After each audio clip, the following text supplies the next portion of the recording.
Sebagai negara kepulauan, Indonesia memiliki kekayaan laut yang berlimpah, indah dan juga mempesona. Namun sayangnya banyak keindahan pantai dan laut yang lenyap akibat tercemar sampah.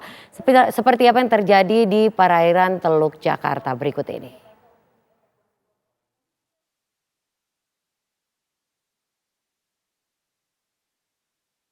Beginilah gambar udara yang memperlihatkan tumpukan sampah yang mencemari perairan Teluk Jakarta. Ratusan bahkan hingga ribuan ton sampah yang mayoritas merupakan sampah plastik ini terlihat menumpuk mulai dari dasar hingga ke permukaan laut di sekitar kawasan hutan mangrove Kali Adem, Penjaringan, Jakarta Utara. Keberadaan sampah ini diduga akibat masih minimnya kesadaran masyarakat dalam menjaga kebersihan lingkungan dengan membuang sampah ke aliran sungai yang kemudian menghanyutkan sampah hingga ke laut dan bermuara di kawasan hutan mangrove tersebut. Menurut keterangan warga sekitar, jika terjadi banjir rob, sampah-sampah ini akan terbawa arus hingga ke pemukiman warga. Ya sebenarnya kotor ya deh, apalagi kalau pas rob tuh, air banjir, air laut pasang tuh kan sampahnya pada larinya ke rumah-rumah warga. Di jalanan depan juga banyak itu sampah-sampah, cuman nggak ngerti apakah dari kota ke sini atau gimana, soalnya kan deket kali juga kan, larinya ke laut.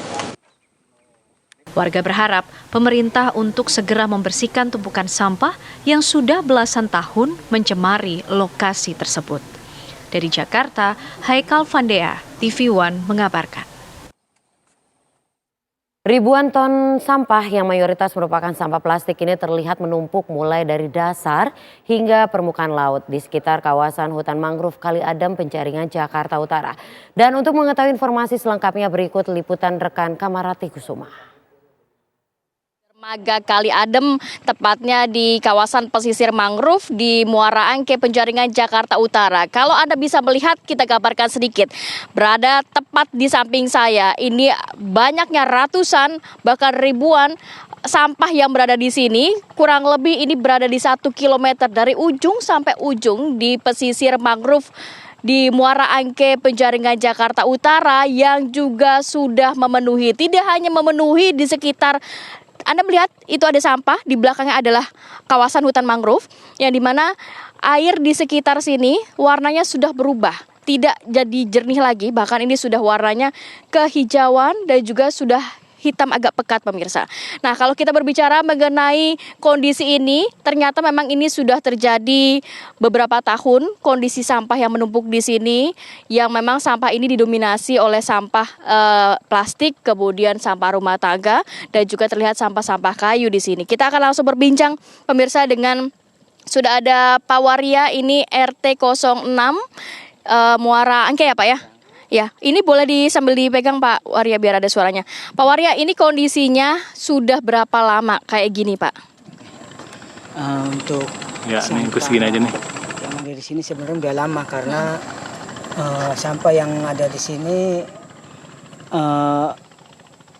sampah yang tadinya terendap dari lautan, terus ketika ada air pasang gelombang besar, maka sampah itu akan terbawa lagi kembali ke daratan di situ. Memang kondisinya sudah bertahun-tahun, Bulin. Kalau Bulin lihat sendiri ini kan sangat miris lah, mungkin kata yang paling tepat untuk disematkan begitu, Bulin.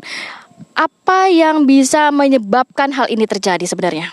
Ya, jadi ini sangat disorot ya sekarang isu-isu ini, tapi sebenarnya ini terjadi sepanjang tahun ya, dan ini sudah terjadi bertahun-tahun bahwa polusi laut ini disebabkan beberapa faktor dan 3 yang utama. Sebutannya polusi laut ya Bu ya? Polusi laut, ya, karena terjadi di sekitar wilayah perairan ya, coastal area. Jadi kita di UI melakukan penelitian bahwa faktor utama penyebab polusi laut ini ada 3 yang utama. Yang pertama itu adalah polusi dari darat, jadi penggunaan plastik misalnya yang menyebabkan polusi sampah plastik dan dialirkan ke sungai dan dialirkan ke muara dan bahkan dialirkan ke laut dan nanti balik lagi ke laut. Itu yang pertama, itu dari polusi darat. Dan yang kedua, polusi dari wilayah perairan itu sendiri.